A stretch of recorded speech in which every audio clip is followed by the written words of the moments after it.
7장 맞죠? 7장 1절 보십시오.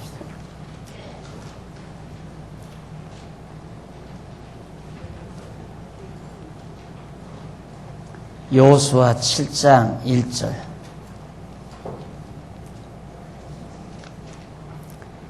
이스라엘 자손들이 바친 물건을 인하여 범죄하였으니 이는 유다지파 세라의 증손 삽디의 손자 갈미의 아들 아간이 바친 물건을 취하였음이라. 여호와께서 이스라엘 자손들에게 진노하시니라. 한 절 말씀 봉독했습니다. 지난 시간 우리는 이 여리고성이 함락되는 하나님의 전능하신 능력의 솜씨에 의해서 그 강대한 가나안 땅 여리고성이 깨끗하게 함락되는 장면까지를 우리가 살펴본 바 있습니다. 오늘은 계속해서 아이성 정복 1333페이지 양쪽 가로 2번에 보면 아이성 정복에 대한 내용이 나옵니다. 7절로 8절까지 보면 7장에서 8장까지 보면 그게 바로 아이성 정복에 대한 내용입니다. 자그마한 도성치고는 상당히 많은 분량을 다루고 있죠. 2장의 분량에 걸친 내용으로 자그마한 도성을 정복하는 하나님의 섭리를 기록하게 해놓은 데는 중요한 의미가 있다고 생각을 합니다. 그 밑에 동그라미 안에 1번에 보면 바로 첫 번째 도전이 실패로 돌아가는 장면이 나오죠. 그게 7장 장면이에요. 자그마한 아이성인데도 첫 번째 도전에서 실패를 하고 그 다음 두 번째 도전에서 승리를 거두게 만드는 그런 하나님의 섭리를 우리가 찾아볼 수가 있습니다. 그러니까 7장은 첫 번째 도전은 실패고 8장은 두 번째 도전을 해서 승리하는 장면입니다. 그러면 그 밑에 7장 동그라미 안에 1번 첫 번째 도전은 실패 내용. 여호수아 7장은 이스라엘 백성이 아이성에 대한 첫 번째 도전에서 범죄로 인하여 패하는 내용이다. 이스라엘 백성이 이어 성 도전에서 아간이 범한 죄를 인하여 패하게 되는 장면을 7장에서 보여주는데, 우리가 지난 시간 여리고성이 정복이 되는 장면에서 기생 라합의 집이 보호함을 받는 하나님의 섭리를 우리가 살펴봤습니다. 정탐꾼이 정탐하러 갔을 때 바로 기생 라합이 정탐꾼들을 살려주고, 그리고 이제 틀림없이 당신들은 와서 이 가나안 땅을 정복하게 된다.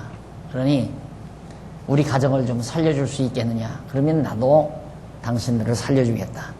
그렇게 해서 이제 약속대로 문설주에 붉은 띠를 띄워놓으라고 그렇게 말을 해가지고 약속대로 붉은 띠를 띄워와서 결국 이제 그들을 구원해 주지요.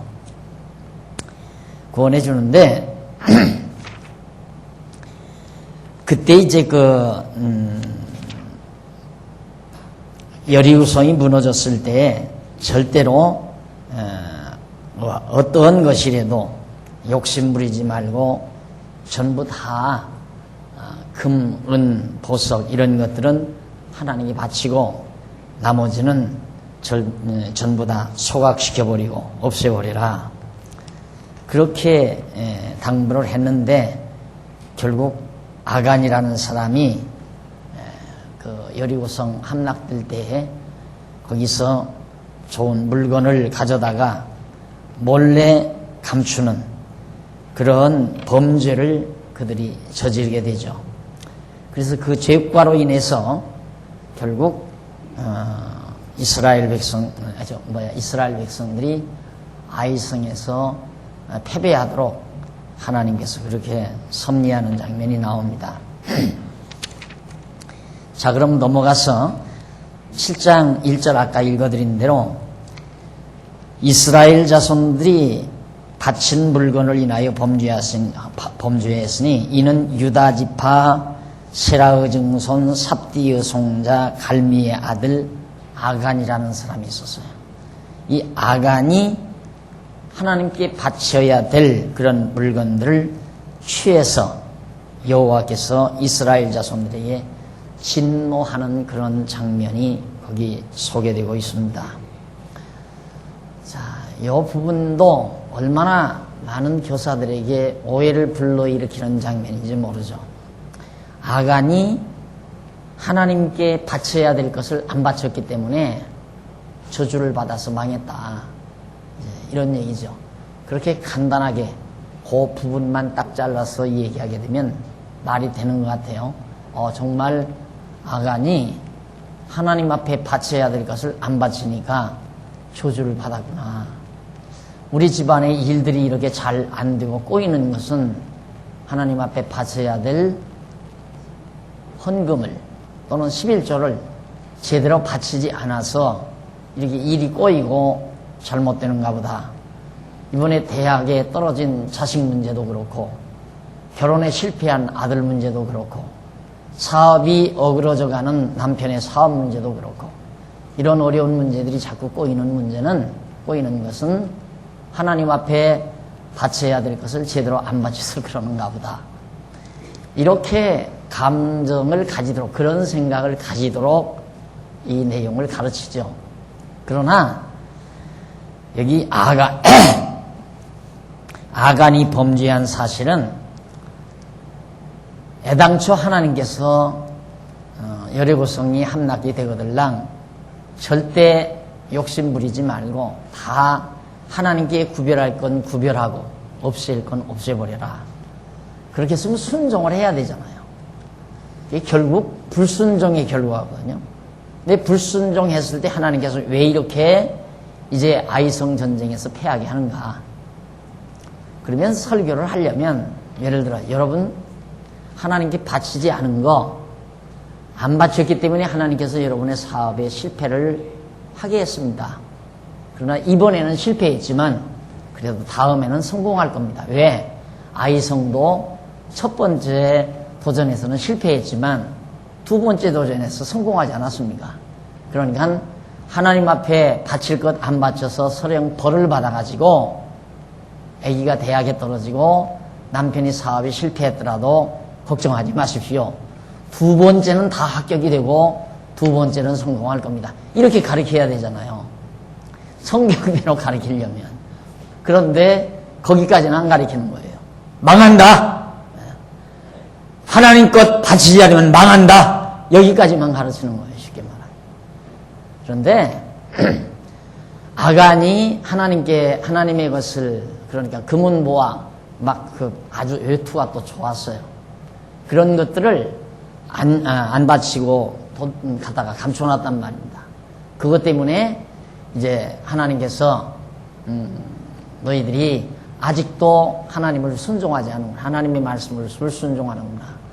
그래서 그 하나님의 말씀을 순종해야 된다는 사실을 깨닫게 하려고 아이성 전쟁에서 패하게 하시는 거거든요. 한번 보십시다. 7장 2절.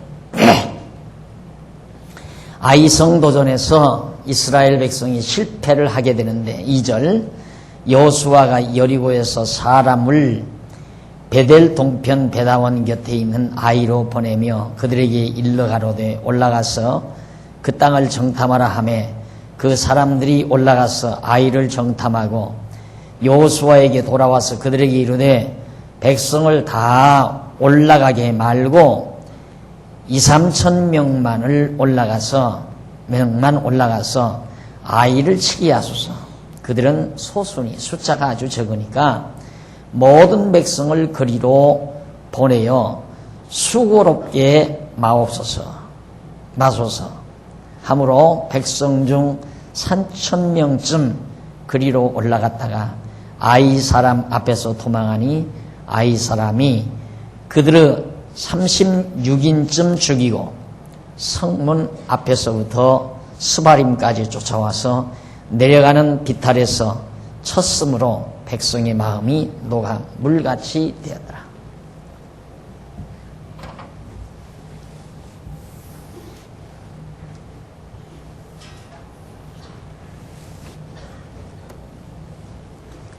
지금 여리고성이 여기라면 아이성은 이쪽에 조그만 도성이에요.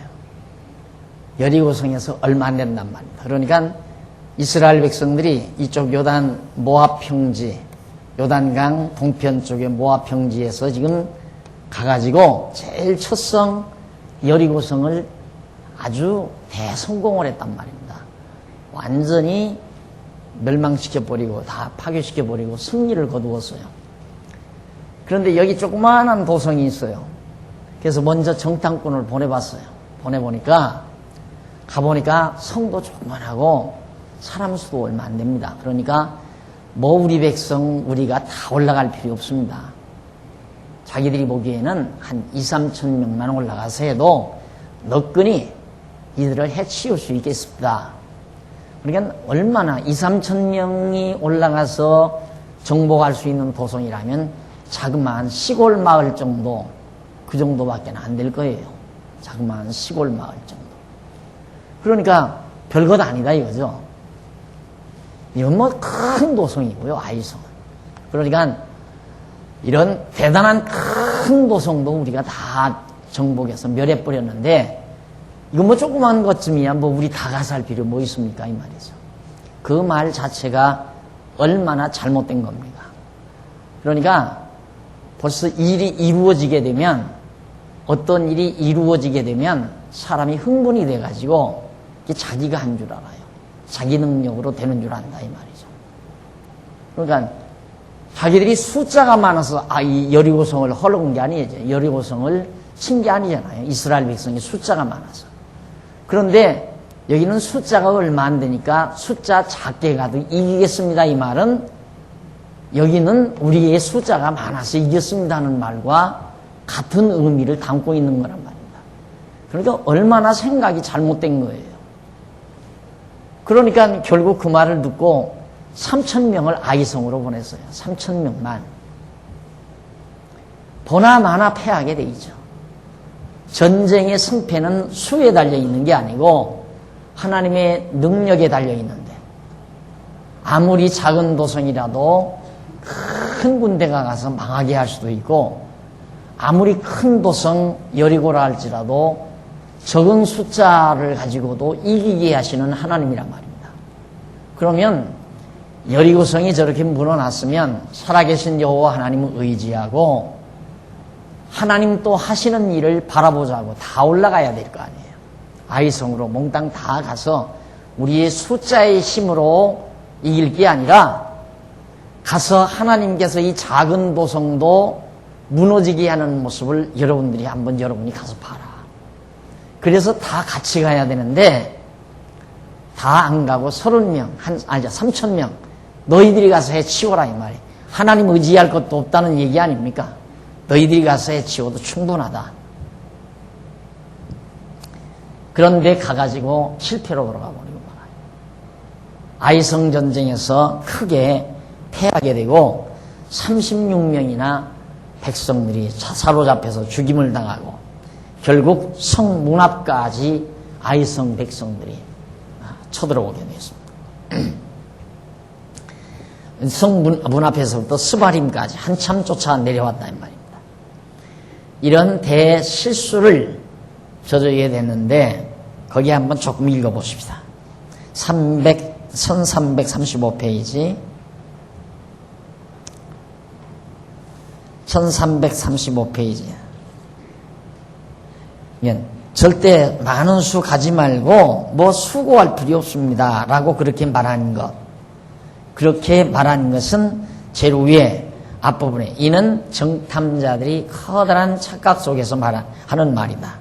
그 말 속에는 앞서 무너뜨린 여리고성은 크고 강하기 때문에 자기들이 크고 강하기 때문에 모든 백성이 참가해야만 했으나 아이라고 하는 작은 성은 모든 백성이 다 올라갈 필요가 없이 조금만 올라가도 멸할 수 있다는 뜻이 그 말 속에는 담겨져 있는 거죠. 그러니까 정말 정탐자들의 말은 백성 스스로의 능력으로 대적을 멸한다는 계산에서 나온 말입니다. 이것이 불신앙적 요소라는 얘기죠.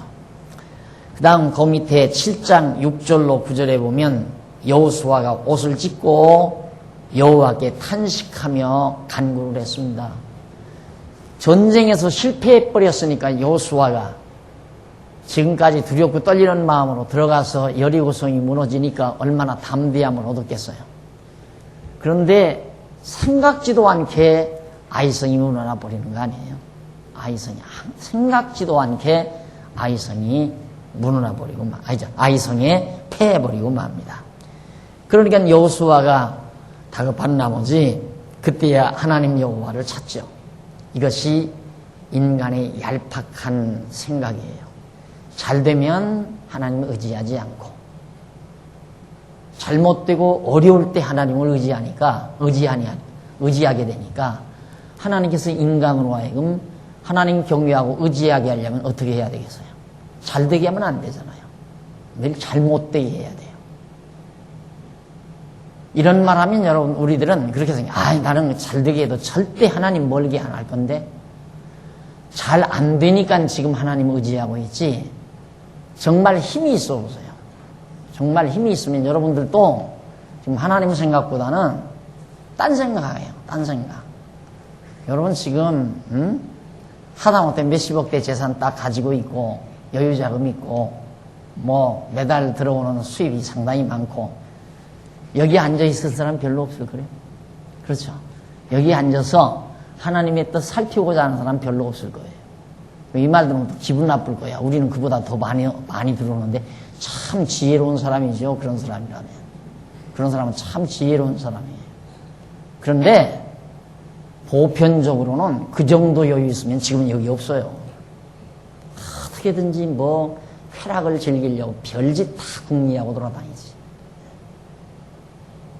그러니 하나님께서 우리 잘되게 하면 되겠느냐 그 말이에요.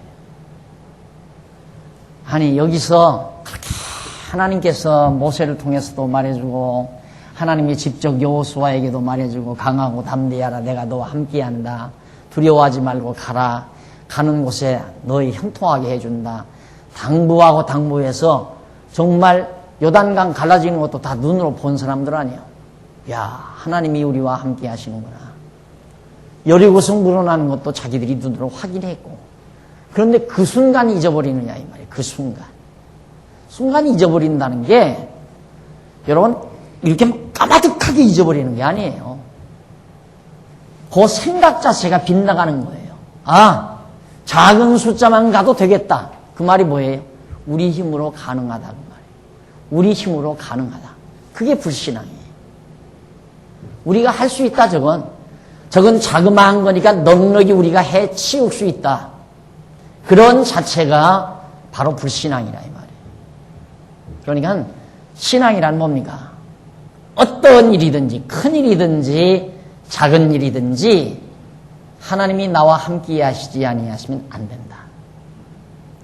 그래 범사에 하나님을 의지하는 생각, 그 마음가짐 그게 바로 신앙이에요. 모든 일에 하나님 여호와를 의지하는 생각. 그러니까 큰 일을 계획할 때는 하나님 의지해요. 아무래도 자기가 힘이 모자라는 것 같으니까. 큰 일을 의지할 때 뭔가 자기가 지금 큰 계획을 할 때는 하나님께 의지해요. 되고 나면 필요 없어요. 되고 난 다음에는 그때 그 친구가 잘 도와줘서 그런다. 그 친구가 잘 도와줘서. 뭔 일이 잘 된 거. 어느 왜 그런 얘기를 해요. 참 이상하다 이거야. 자기 일이 돼가는 게 참 놀랍다는 거예요. 그러면서 계속 하나님 얘기를 해요. 하나님께서 어쩌면 그렇게 딱딱 시간을 맞춰 주시느냐 이거죠. 그게 신앙이라 그 말이에요. 근데 그 순간 그게 잊어버리기가 쉽거든요. 그 친구가 나를 도와서 잘 됐다 이거예요. 그 친구가 자기를 도운 것은 배후에서 하나님이 돕도록 그 환경과 찬스를 만들어 주시는 거예요. 그렇게 해서 일이 되게 만드는 거란 말이에요. 그러니까 자, 예를 들어서 나하고 친구하고 요 관계만 딱 따지면, 이 관계만 딱 놓고 따지면 친구가 나를 도와서 내 일이 잘 됐다 이렇게 돼요. 이 일상이 그렇게 돌아가는 게 아니라 이 말이에요. 친구가 나를 돕기 위해서는 이만큼 친구가 힘이 있어야 돼요. 힘이 있어야 돕잖아요. 그러면 친구가 힘이 있으려면 이 친구도 그만큼 힘이 있을 수 있도록 모든 환경이 이루어져서 그가 힘이 있게 된 거란 말입니다. 그러니까 그 이전에 다른 관계들이 많이 있어요. 이 친구에게도. 다른 관계들. 그럼 다른 관계들 때문에 이 친구가 지금 잘 된 거 아니에요. 잘 돼서 힘이 있어가지고 이 친구가 나를 도와서 내 일이 잘 된 거란 말이에요. 그러면 이 사람들도 이 친구를 도울 때, 또 이런 환경을 만들어갈 때 이 사람들도 또 다른 환경이 다 있어요. 아주 기하급수적으로. 이렇게 해서 온갖 수없이 많은 일들이 쫙 엮어져서 정확하게 찬스가 맞아 떨어져야 어떤 한 가지 일이 이루어지는 거란 말입니다. 단 이렇게 너하고 나하고 사이에서 되지는 게 아니라 이걸 어떻게 사람의 힘으로 만들어 가느냐 이 말이에요. 그래서 하나님이 없다고 하는 사람은 이런 경우를 우연이라고 해요. 우연히 친구를 만나서. 그게 하나님 없다고 하는 사람들. 하나님이 있다고 하는 분은 하나님께서 지금 이때 저 친구로 하여금 내 곁에 와서 나를 도와 내 일을 이루어 주시려고 그렇게 해 놓으신 것이다. 내가 늘 그러잖아요. 우리 힘없는 우리 장안중앙교회 예배당 갖게 하는 일도 하나님께서 더 이상은 내가 더 말하지 않아도 전두환 대통령이 여기 땅을 잡아놨어요. 요 옆에다가 땅 잡아놓고 도로 다 닦아놨어요. 그 다음 누가? 노태우 대통령이. 그 다음 김영삼 대통령이 IMF 불러들여가지고 땅값 폭 떨어지게 만들어가지고 땅 사게 만들었어요. 땅은 사놨는데 예배당 못 지면 뭐예요? 그러더만 김대중 대통령이 대통령 되더니만 이걸 허가를 내줘가지고 담배값 한 푼도 안 들고 이걸 지게 만들었어요. 가깝게 그저 20년 사이에 요 예배당 하나 지키게 하는 일도 금방 그 땅 주인이 팔아서 집 지었다 그게 아니다 그 말이에요. 그러니까 하나님께서 이처럼 모든 일 언제부터 계획한 거예요? 하나님께서는 창세 전부터 작게는 아브라함 때 하나님께서 벌써 아브라함에게 이 땅 주기로 언약하시고 이렇게 점령해서 이 땅 차지하고 살도록 하나님께서 다 언약에 놓으시고 그 언약대로 지금 이끌어가는 거란 말입니다. 그럼 철저히 그 하나님의 능력으로 된 줄로 믿고 살아가야 되잖아요. 그런데 그게 아니라 너희 한 3,000명만 가서 넉넉히 해치워라. 너희들의 힘으로 충분하다 이 말이죠. 그러니까 이런 작은 일 힘으로 만약에 하나님께서 여기서 3,000명이 가서 해치우면 됐다. 넉넉히 3,000명 너희들 잘했다. 그 다음부터 이제 불신앙이 점점 싹트는 거죠. 우리 힘으로 된다. 우리가 하면 된다. 그래서 하면 된다예요. 그래서 자꾸 하면 된다고 생각하는 거예요. 하면 되기는 뭘 하면 돼요. 하면 된다고 난리치더니만 IMF 왔는데. 그러니까 하나님께서 실패하게 해야 되잖아요. 저 아이성 전쟁에서 패하게 만들어야 돼요. 그것이 사랑이에요. 왜? 하나님께서 깨닫게 하니까 우리 힘으로 되는 게 아니로구나. 그걸 깨닫게 하기 위해서는 작은 도성 거기에서 패하게 만드시는 하나님. 이것이 바로 7장 6절로 9절에서 보여주는 하나님의 섭리입니다. 그래서 6절에 보면 여호수아가 옷을 찢고 그때야 깨닫고 옷을 찢고 이스라엘 장로들과 함께 여호와의 궤 앞에서 땅에 엎드려 머리에 티끌을 무릅쓰고 저물도록 있다가 여호수아가 가로되 슬프도소이다. 주 여호와여 어찌하여 이 백성을 인도하여 요단을 건너게 하시고 우리를 아모리 사람의 손에 붙여 멸망시키게 하셨나이까. 우리가 요단 저편을 족하게 여겨 거하였다면 좋을 뻔하였나이다. 주여 이스라엘이 이 대적 앞에서 돌아섰으니 내가 무슨 말을 하오리이까. 가나안 사람과 이 땅 모든 거민이 이를 듣고 우리를 둘러싸고 우리 이름을 세상에서 끊으리니 주의 크신 이름을 위하여 어떻게 하시려나이까. 여호수아가 지금 불만이 대단해요. 자기가 잘못한 건 생각 안 해요. 하나님, 우리 그냥 이 땅에서 그냥 살았으면 좋을 뻔했습니다. 왜 여기를 끌어내가지고 여기서 이렇게 우리 죽게 만듭니까? 큰일 났습니다, 이제. 우리가 여리고성 헐었을 때만도 이 지역 사람들이 다 벌벌 떨었지만, 이제는 아이성에서 우리가 패배했으니까 이 사람들이 남은 이 가나안 땅 사람들이 얼마나 사기가 총천하겠습니까? 야! 저 별것 아니다. 우리 쳐들어가면 저거 이길 수 있다. 용기 백배할 거 아니냐 이거죠. 겁이 났습니다, 여호수아가. 그래가지고 하나님 앞에 이거 어떻게 할 겁니까? 왜 하나님 우리를 이렇게 혼곡해 하십니까? 여기다 데려다 놓고. 그러면서 하는 말이 하나님 이제 당신 이름을 위하여 여호와죠. 이 여호와라고 하는 이름을 위하여 마지막 절에 나오잖아요. 우리 이름을 세상에서 이제 저들이 이 가나안 족속 사람들이 이스라엘 백성들을 다 여기서 다 이제 없애버릴 거니까 이 족속들이 다 일어나서 그러면은 하나님 여호와께서는 당신의 이름 크신 주의 크신 이름을 위해서 크신 이름을 위하여 어떻게 하시겠습니까? 그렇죠. 이스라엘 자손들이 이 땅 다 점령하고 차지한다고 다 언약해 놓으신 여호와가 차지하기는 못하고 여기 들어와서 다음 방에서 죽어버리면 당신 그 크신 이름을 위해서 당신은 어떻게 하렵니까? 여호수아가 도리어 하나님 앞에 따지고 묻는 거예요. 우리 여기서 망하고 흥하고 하는 게 문제가 아닙니다. 우리 여기서 망하는 건 힘없으면 망해서 우리는 망하고 마는 겁니다. 그렇지만 주님의 크신 이름을 위해서는 어떻게 하시겠습니까? 그럼 당신 이름은 완전히 거짓 이름 아닙니까? 언약대로 이루신다고 하는 이름은 거짓부렁 아닙니까? 이 말이죠. 당신 이름을 위해서 도대체 이름을 위한다면 이 땅에 우리 다 점령하고 살게 만들어줘야지. 당신의 이름은 여호와인데 우리가 이 땅에 들어와서 살지 못하고 다 망해서 죽는다면 당신 크신 이름을 위하여 어떻게 하시겠습니까? 라고 묻는 거예요. 그래서 늘 강조하지만 하나님은 당신의 이름을 위하여 섭리하는 거다. 왜 이름을 위해서 섭리하는가? 결국 이 땅의 모든 역사 섭리는 하나님 당신이 여호와 되심을 언약대로 이루시는 여호와 되심을 알게 하기 위해서 섭리하는 거예요. 당신의 이름을 드러내기 위해서. 그러니까 여호수아도 당신의 이름을 위하여 어떻게 하시렵니까? 하고 묻게 된 거고요.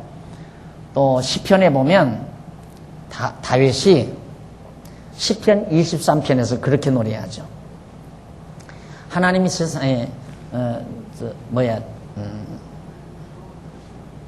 시편 23편 여호와는 나의 목자시니 내게 부족함이 없으리라 그러면서 주의 이름을 위하여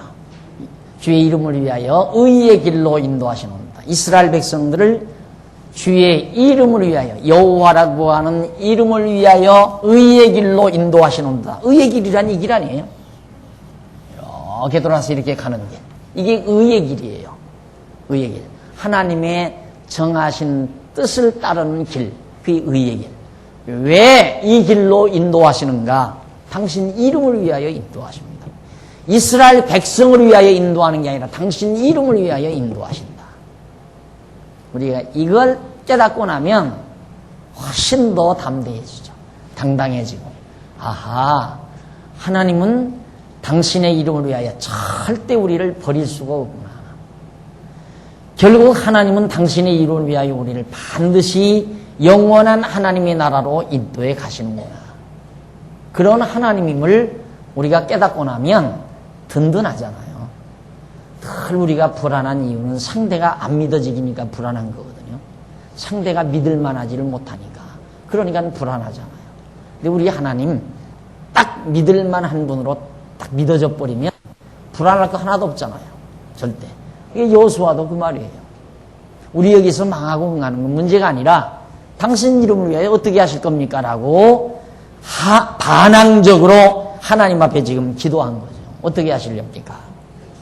이 기도가 참 제 마음에 딱 와서 닿아요. 주의 크신 이름을 위하여 어떻게 하시렵니까? 하는 이 기도 내용이 제 마음에 아주 강하게 와서 닿습니다. 넘어가서 1336페이지 7장 10절로 15절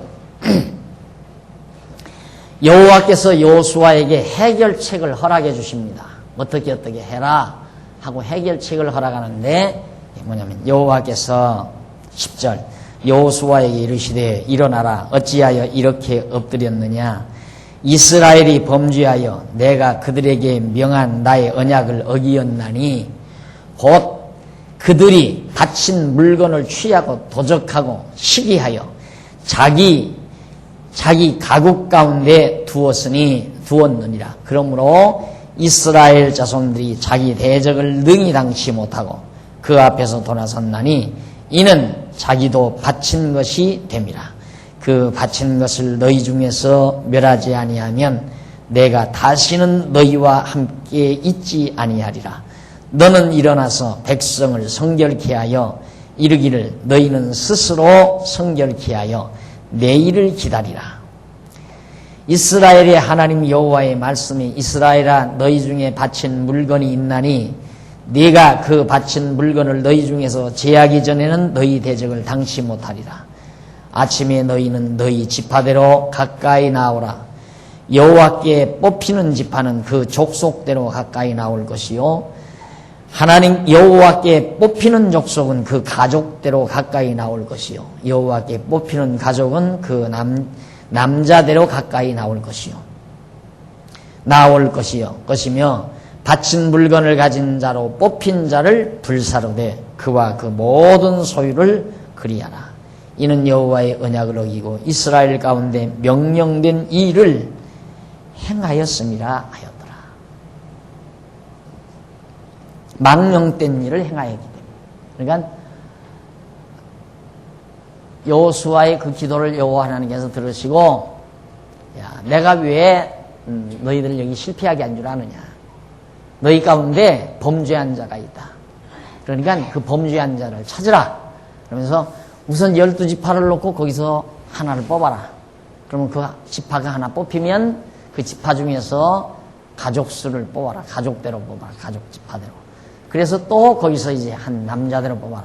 그럼 마지막 딱 범죄자가 뽑힌다 이 말이에요.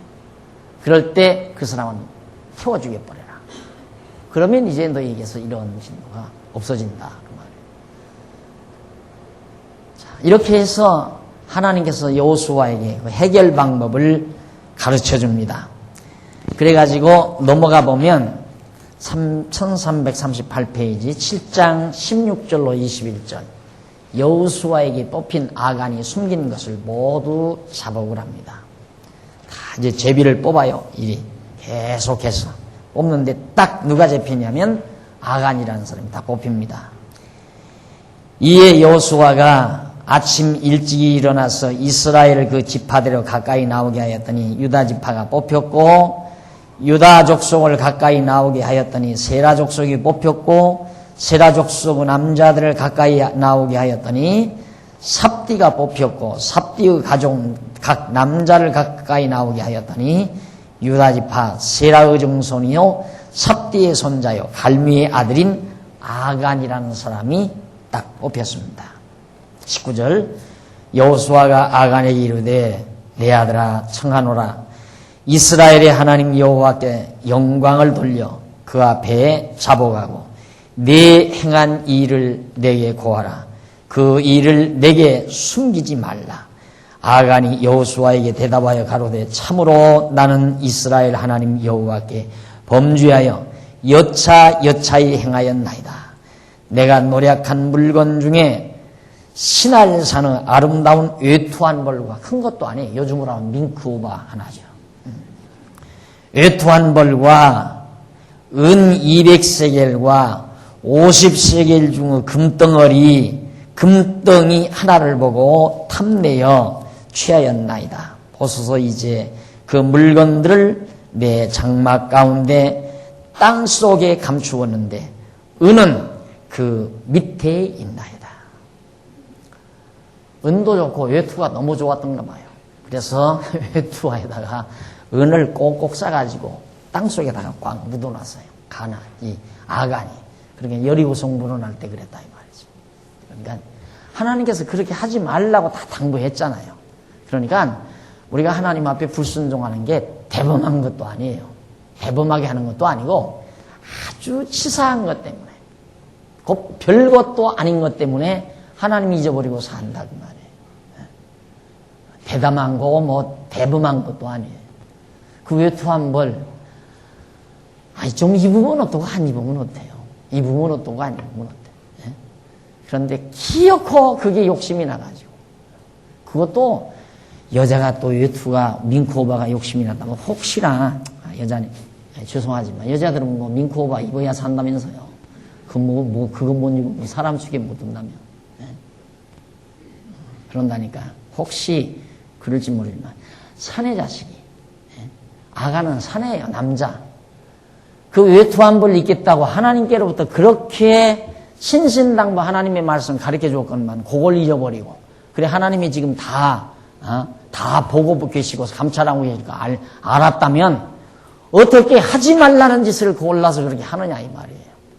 외투는 불태웠어야 되고 금은 모아는 하나님께 갖다 바쳤어야 되고.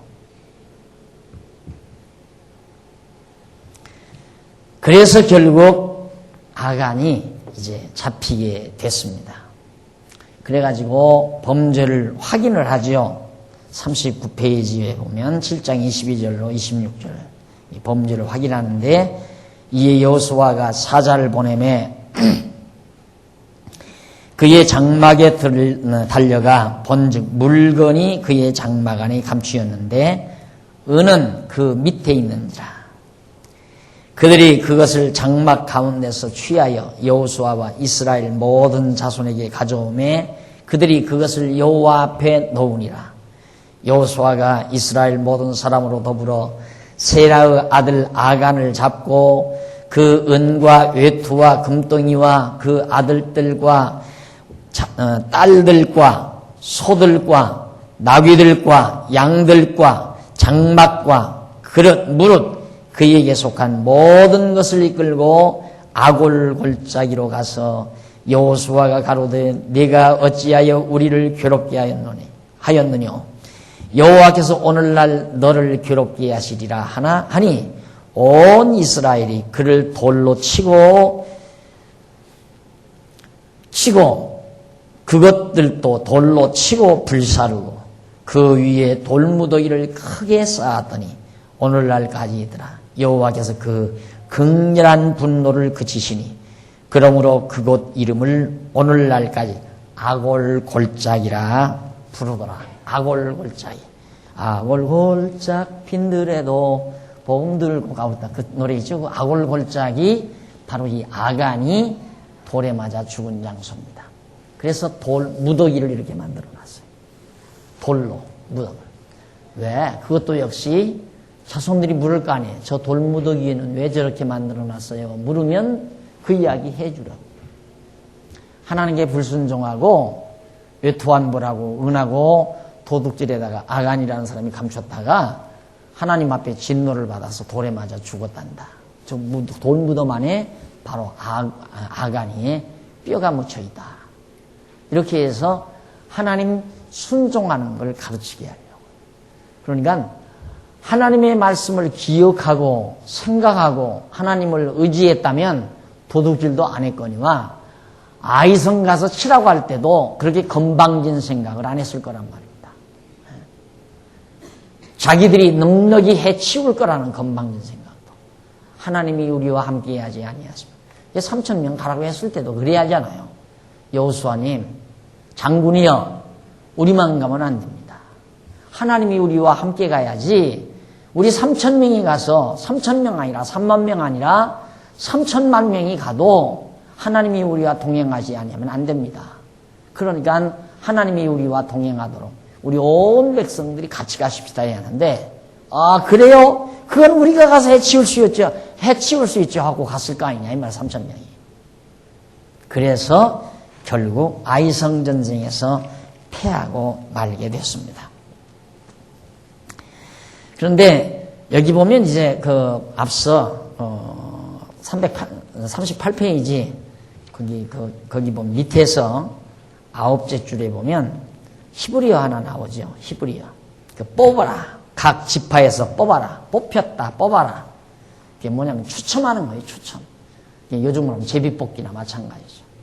이게 참 놀라운 거예요. 하나님의 섭리가 그 제비 뽑는 거, 뽑히는 것도 하나님의 경륜과 섭리 속에서 이루어진다는 거. 이게 장로교가 투표를 해서 뽑는 것도 그 하나님의 뜻에 따르는 거예요, 그냥. 안 그러면 목사가, 안 그러면 장로님들이나 목사님들이, 목사가 장로님들하고 같이 마음 모아서 아무게 뭐 권사시키고 집사시키고 장로시킵시다 하고 지명하면 될 거예요, 이렇게 딱 지명해서 시키면. 그런데 왜 투표를 하는가? 하나님의 뜻이 드러나게 하기 위한 거예요. 그러니까 투표에서 결정되는 것을 하나님의 뜻으로 그냥 받아야 돼요. 딱 하나님의 뜻으로. 하나님의 뜻이 그렇게 이루어지는 거니까. 그렇게 해서 아간이라는 정확한 범죄자가 잡히는 모습을 여기서 확인했습니다. 그 다음 넘어가서 자, 이제는 죄인 아간이 처치됐죠. 처치되니까 8장 넘어갑니다. 8장 넘어가서 보면 두 번째 도전에서 승리를 거두는 장면이 나와요. 8장 1절로 2절 여호와께서 군사를 거느리고 아이로 올라가라고 명령을 합니다. 그때는 여호와 하나님께서 군사 거느리고 아이성으로 다 올라가라. 여호와께서 여호수아에게 이르시되 두려워 말라 놀라지 말라. 군사를 중요한 건 군사를 다 거느리고 그 말이에요. 다자가 중요하죠. 거기 다 거느리고 3,000명만 가라는 게 아니라 다 거느리고 가라 그 말이에요. 그러면 하나님께서 숫자 다 가야 이기기 때문에 다 거느리고 가라고 그랬습니까? 그게 아니잖아요. 가서 보여주려고. 아이성 정복되는 것을 하나님의 능력으로 정복되는 것을 눈으로 보여주려고. 다 거느리고 일어나 아이로 올라가라. 보라 그러잖아요. 보라 내가 아이 왕과 그 백성과 그 성읍과 그 땅을 다 내 손에 주었노니 너는 여리고와 그 왕에게 행한 것 같이 아이와 그 왕에게 행하되 오직 거기서 탈취할 물건과 가축은 스스로 취하라. 너는 성 뒤에 복병할지니라. 성 뒤에 가서 매복에 있다가 하나님께서 전부 그 아이성 너희들의 손에 붙여줄 테니까 거기서는 여리고 성 정복하듯이 정복하게 할 거니까 거기서 탈취할 물건과 가축은 너희 스스로 가져라 이 말이에요. 여리고 성에서는 갖지 못하게 했지만은 이제는 아이성에서는 갖게 합니다. 참 이것도 하나님 어떻게 보면 이랬다 저랬다 하는 거죠. 언제는 갖지 말아라 하고 언제는 다 가져라 하고. 왜?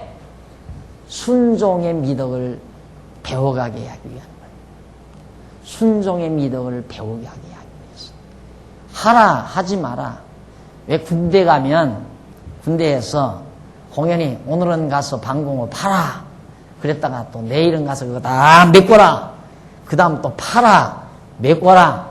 헐어라. 지어라. 왜 그렇습니까? 군인들 상사의 명령에 절대 복종하는 관습, 습성을 익히게 하려는 거죠. 절대적으로 복종하게 하는 거예요. 하나님도 마찬가지예요. 하나님 말씀 순종케 하시기 위해서 어떤 때는 가져라, 어떤 때는 가지지 말라. 그런데 청개구리 같아가지고요, 가져라 하면 또 안 갖게 되고 갖지 말아라 하면 또 갖게 되고. 인간이 그렇게 못 됐어요. 왜? 자기 고집대로 하고 싶은 생각이 있거든요. 그러니까 꼭 그러잖아요. 하라 하면 하기 싫어하잖아요. 그래서 그런 말이 있잖아요. 빗자루 들면 마당 쓸으라 한다고. 마당 쓰려면 빗자루 들었는데 왜 쓸으라고 그래요? 그러면 빗자루 들고 쓸으려고 하는데 쓸으라 하면 내 파괴쳐 버리죠. 네가 쓸으라 하고. 인간이 그래요. 그래서 시키면 안 돼요. 인간은. 시키면. 지가 하고 싶으면 해야지. 그래서 하고 싶으면 하라 이 말이에요. 하기 싫으면 하지 말아요. 참 재미나죠.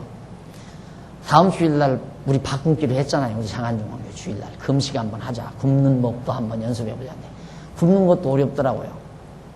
다음 주일날 아주 맛있게 한대요. 또 사남전도에서 다음 주일날 돼지자고 한대요. 돼지자고. 누가 시켜서 그렇게 해요. 시켜보세요. 내가 만약에 강단에서 지난 주일날 딱 예배 마치고 사남전도에 돼지 한 마리 잡고 다음 주일날 김치에다가 돼지고기 넣고 하는 거 뭡니까? 그걸 뭐라고 그래요? 무슨 거? 김치찌개. 김치찌개. 돼지 잡아서 거기다 고기 썰어 놓고 김치찌개에서 밥 하십시오 하고 명령했다면 니나 해라 하고 다 핑이졌을 거예요. 누가 하라고도 안 했는데 자기들 스스로. 그게 바로 왜 인간이란 남이 시키는 거 싫어해요. 그러니까 하나님이 그 마음 움직여서 마음속 저 깊은 바닥에 움직여서 하고 싶은 마음. 성도들이 성탄절 막 지나고 연말연시에 점심 굶어서 되겠나. 연말연시니까 더 맛있게 잡숴야지 않나. 이런 마음이 들어가니까 하고 싶은 생각도 들고 성도를 사랑하는 마음에서 하니까 해도 즐겁고 아깝지도 않고 사는 방법은 간단한 거예요. 행복하게 사는 방법은 간단한 거예요. 그러니까 하나님이 마음속에 감동하는 대로 자기가 하고 싶어서 하는 것이 가장 아름다운데 이스라엘 백성에게 바로 그걸 가르쳐 주려는 거예요. 하나님이 너희와 함께한다. 그러니까 하나님이 하라는 대로 해라. 그거 훈련시키기 위해서 네 고집대로 하지 말고 너 하고 싶은 대로 하지 말고 하나님께서 너와 함께 할 거니까 그걸 이제 배워서 나중에 깨닫게 되면 그 다음에는 이제 하나님 절대 의지하죠. 무엇이 하나님의 뜻인지를 늘 살펴가지고 하죠. 그럴 거 아니에요. 하나님 여호와 확실하게 믿어집니다. 그래서 정말 하나님 여호와를 확실하게 깨닫고 믿게 하는 일, 그것이 가장 중요한 일이고 선결 과제예요. 목회라는 것도 그래요. 목회라는 것도 저는 많은 사람들이 목사님은 목회를 어떻게 합니까? 그렇게 물으면 전에 오래된 친구도 그러고 오랜만에 만난 또 친구 목사도 나한테 목회를 어떻게 하느냐고 날더라고요. 그래서 저는 어떻게 방법이 그렇게 복잡하지를 않고 그냥 제 곁에 오시는 분들 어떻게 하면 좀 편안하게 하나, 어떻게 하면 깊이 하나님 말씀 잘 깨닫고 근심 걱정 없이 즐겁게 사시다가 하나님 부름을 듣게 하나, 그거 한 가지 늘 생각하고 산다고 그랬어요. 그거 한 가지 꼭 생각하고. 그러니까 어떻게든지 하나님 말씀 잘 배워서 깨달으면 편안해지잖아요. 담대해지고 편안해지고. 목적은 그 한 가지밖에 없어요. 오직 그 한 가지. 교회를 또 키우려고 하는 거, 무슨 엄청난 사업을 벌이려는, 그건 차후 문제예요. 그건 내가 할 일이 아니라 성도들이 깨닫고 하자면 하고 안 하자면 안 하고, 그래서 되지는 일이지, 제가 할 일은 오시는 분들 어떻게 하면 하나님 말씀 바르게 깨닫고 감사와 기쁨이 넘치면서 편안하게 하나님 안에서 살다가 하나님 곁으로 갈 수 있도록 하는가. 그 한 가지 딱 명심하고 목표를 한다. 그게 바로 하나님의 뜻을 밝히고 그 뜻을 찾아서 스스로 해나가게 하는 가장 중요한 방법입니다. 그래서 하나님께서도 이스라엘 백성에게 이처럼 하나님 하시는 일을 보여주기 위해서 다 거느리고 올라가라. 여호수아야, 백성들 다 거느리고 올라가지 말고 이번에는 지난번 3,000명 가는데 이번에는 그냥 한 1,000여 명 데리고만 가라. 그러고 한 것도 아니고 한 5,000명 데리고 가라. 그런 것도 아니고 다 다 데리고 가라 그 말이에요. 다. 왜? 하나님 하시는 일을 보여줘야 되잖아요. 그래서 깨닫게 하시려고. 그러면서 8장 3절로 9절에 보면 여호수아가 군사 3만 명을 뽑아 성을 뒤에 매복을 시켰어요. 이게 다 가기는 갔는데 3만 명은 성 뒤쪽에 매복을 시켰다. 이에 여호수아가 일어나서 군사와 함께 아이로 올라가려 하여 용사 3만 명을 뽑아 밤에 보내매 그들에게 명하여 가로되 너희는 성읍 뒤로 가서 성읍을 향하고 매복하되 그 성읍에 너무 멀리 하지 말고 다 스스로 예비하라. 나와 나를 좇는 모든 백성은 다 성읍으로 가까이 가리니 그들이 성읍과 같이 우리에게로 쳐 올라올 것이라. 그리할 때 우리가 그들 앞에서 도망하면 그들이 나와서 우리를 따르며 스스로 이르기를 그들이 처음과 같이 우리의 앞에서 도망한다 하고 우리의 유인을 받아 그 성읍에서 멀리 떠날 것이라. 우리가 그 앞에서 도망하거든 너희는 매복한 곳에서 일어나서 그 성읍을 점령하리니 하라. 너희 하나님 여호와께서 너희 손에 붙이시리라. 너희가 성읍을 취하거든 그것을 불살라 여호와의 말씀대로 행하라. 보라 내가 너희에게 명하였느니라 하고 그들을 보내매 그들이 복병할 곳으로 가서 아이 서편 베델과 아이 사이에 매복하였고 여호수아는 그 밤에 백성 가운데 쳤더라. 이게 이제 아이성이면 성문이 여기 있어요.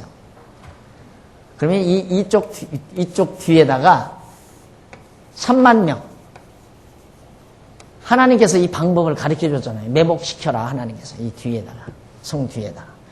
그리고 여호수아는 온 백성을 거느리고 앞으로 성문으로 이렇게 진격해 들어가는 거예요. 그러면 이 사람들이 한번 이스라엘 백성들이 여리고 성 무너뜨리고 자기들 정복하려고 왔다 패하고 돌아갔잖아요. 그러니까 또 쳐들어올 줄 알고 얼마나 성을 견고히 잘 수직하겠습니까? 그러면 여호수아가 이제 데리고 백성을 거느리고 올라가면 이들이 당장 보고 쫓아나올 거다 이거예요. 쫓아나오면 우리가 백성들, 여호수아가 백성들 데리고 내오겠다. 도망치면은 저들이 말하기를 야 저들이 이번에도 우리한테 패한다 하고 몽땅 쫓아나올 것이다. 그때 너희는 확 들어가서 점령해버리라. 저런 전략까지 하나님께서 다 가르쳐줬어요. 저렇게 하라고. 그렇게 해서 아이성이 깨끗하게 정복이 됩니다. 자, 8장 10절로 17절 이스라엘 군대와 아이 왕이 정한 때 전쟁이 시작됐다. 여호수아가 아침에 일찍이 일어나서 백성을 점거하고 이스라엘 장로들로 더불어 백성 앞에 아이로 올라가매 그를 쫓은 군사가 다 올라가서 성읍 앞에 가까이 이르러 아이 북편에 진치니 그와 아이 사이에는 한 골짜기가 있었더라. 그가 5,000명가량을 택하여 성읍 서편 베델과 아이 사이에 또 매복시키니 이와 같이 성읍 북편에는 온 군대가 있고 성읍 서편에는 복병이 있었더라. 여호수아가 그 밤에 골짜기 가운데 들어가니 아이 왕이 이를 보고 그 성읍 백성과 함께 일찍이 일어나서 급히 나가 아라바 앞에 이르러 정한 때에 이스라엘과 싸우려고 하고 성읍 뒤에 복병이 있는 줄은 알지 못하였더라. 여호수아와 온 이스라엘이 그들 앞에서 거짓 패한 것처럼 거짓말로 도망을 치는 거죠. 광야길로 도망하며 그 성 모든 백성이 그들을 따르려고 모여서 여호수아를 따르며 유인함을 입어 성을 멀리 떠나니 아이와 베델에 이스라엘을 따라가지 아니한 자가 하나도 없으며 성문을 열어놓고 이스라엘을 따랐더라. 적군들이 도망치는데 성문 닫을 필요가 있어요. 성문을 활짝 열어놓고 계속 쫓아내려오는 거예요. 그때 매복자들이 성문을 향해서 다 들어가서 이 성 정복해버리고 말았다.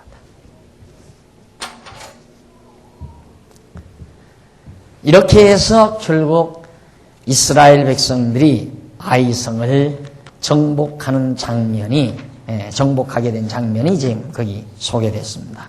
그 다음 넘어가서 1346페이지, 여기 보면 8장 30절로 35절, 여호와께 단을 쌓고 백성들 앞에서 율법을 여호수아가 낭독을 합니다. 30절 때에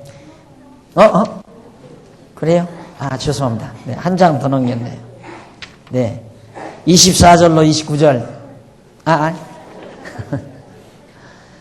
43페이지 밑에 8장 18절로부터 23절, 아이성을 불사르고 아이왕을 사로잡아 끌어왔습니다. 여호와께서 여호수아에게 이르시되 내 손에 잡은 단창을 들어 아이를 가리키라. 내가 이 성읍을 네 손에 주리라. 여호수아가 그 손에 잡은 단창을 들어 성읍을 가리키니 그때 이제 나온 아이성 군대들이 성문을 막 밀려서 밑으로 쫓아나올 때 이제 손을 가리키라 이 말이에요. 그 손을 드는 순간에 복병이, 그게 사인이에요. 들어가라 그 말이에요. 이젠 들어가서 정복해도 된다 이런 식이죠. 그래 매복했던 사람들이 다 쳐들어갑니다. 그 손을 드는 순간에 복병이 그 처소에서 급히 일어나 성읍에 달려 들어가서 점령하고 곧 성읍에 불을 놓았더라. 아이 사람이 뒤를 돌아본즉 그 성읍의 연기가 하늘에 닿는 것이 보이니 이 길로도 저 길로도 도망할 수 없이 되었고 광야로 도망하던 이스라엘 백성은 그 따르던 자에게로 돌이켰더라. 여호수아와 온 이스라엘이 그 복병이 성읍을 점령함과 성읍의 연기가 오름을 보고 다시 돌이켜 아이 사람을 죽이고 복병도 성읍에서 나와 그들을 치매 그들이 이스라엘 중간에 든지라. 혹은 이 편에서 혹은 저 편에서 쳐 죽여서 한 사람도 남거나 도망하지 못하게 하였고 아이 왕을 사로잡아 여호수아 앞으로 끌어왔더라. 이게 메가도 장군의 전법이 여기 여호수아한테 배운 거예요. 정말 북한 공산군들이 쫙 밀고 부산 가까이 몰려갔을 때 인천 상륙작전을 통해서 뒤 딱 막아놓으니까 그냥 그대로 싹 잡아버렸잖아요. 똑같은 일이지. 이만큼 도망가서 여호수아가 손을 가리키니까 들어와서 딱 여기 점령하고 여기다 불을 질러버리니까 막 하늘로 연기가 솟잖아요. 쫓아오던 아이성 군대들이 보니까 자기 성이 불이 났다 이 말이에요. 그러니까 이 뒤에 이 적군들이 있구나 싶으니까 이로도 갈 수 없고 앞으로도 갈 수 없고 그러니까 결국 도망치던 이스라엘 백성들이 다시 역으로 추격하고 여기서 나와서 몽땅 사로잡아버리고 아이 왕을 잡아서 끌어다가 무릎을 꿇혀버리고 이렇게 해서 아이성을 정복을 했습니다. 참 이렇게 쉽게 정복할 수 있는 일을 왜 하나님은 그렇게 어렵게 하시는가? 그게 바로 세상 너무하잖아요. 세상에 아간이 나라도 그건 용서할 것 같아. 내가 하나님이 아니고 나라도. 그러니까 아간이 우리 집에 와서 내가 입던 외투함보를 하고 뭐 하다못해 애들 그 금반지 조각 있는지 없는지는 모르지만 돌 때 받은 금반지 조각들 몇 개 가져갔다 하더라도 그 오죽 입고 싶으면 가져갔겠나. 그리고 고발하거나 감옥에 갇히거나 가두거나 그러지는 않을 것 같아. 나 같아도. 그런데 하나님은 글쎄 그것 좀 했다고. 아간이 그거 하나를 했다고. 그래 이 성전쟁에서 패하게 해서 35명인가 36명인가 죽게 만들고 이 엄청난 일이 벌어지도록 하나님께서 그렇게 하실 필요가 있는가. 우리들은 그렇게 생각할지 모르지만 하나님께서는 반드시 그렇게 해야 돼요. 안 그러면 이스라엘 백성들을 앞으로도 할 일이 얼마나 많아요. 이 많은 땅을 다 점령을 해야 되는데 그런 방법으로 점령하면 안 되잖아요. 저 힘 믿고 점령하면 안 된단 말이에요. 여기 데려다 놓은 이유는 하나님이 여호와이심을 알고 이를 경외하며 섬기게 하려고 데려다 놓으려고 하는 건데 여호와 하나님 잊어버리고 저 힘으로 다 점령하는 줄 알아버리면 아무 필요 없잖아요. 그래서 하나님께서는 꼭 이렇게 형통한 날과 권고한 날을 이렇게 반드시 겸해서 주면서 하나님의 섭리를 이끌어가요. 이건 약과예요. 이게 이제 점령하고 나면 여호수아 점령할 때에도 그런 과정들이 참 많은데 여호수아 끝나고 이제 사사기에 가면 그것의 반복이 계속되는 방법. 권고한 날 주었다가 형통한 날 주었다가 형통한 날 주었다가 권고한 날 주었다. 형통한 날 주었다. 권고한 날 주었다. 왜? 하나님 여호와를 알고 경외케 하기 위해서. 목적은 딱 단 한 가지예요. 그러니까 하나님께서는 우리를 하나님 여호와를 잊어버리지 않도록 늘 역사하시고 섭리하신다는 것. 그것이 우리에게 권고함을 주고 형통함을 주시는 하나님의 섭리라는 걸 잊지 말고 기억하셔야 할 겁니다. 우리 잠깐 차 한 잔 들고 8장 30절부터 24절부터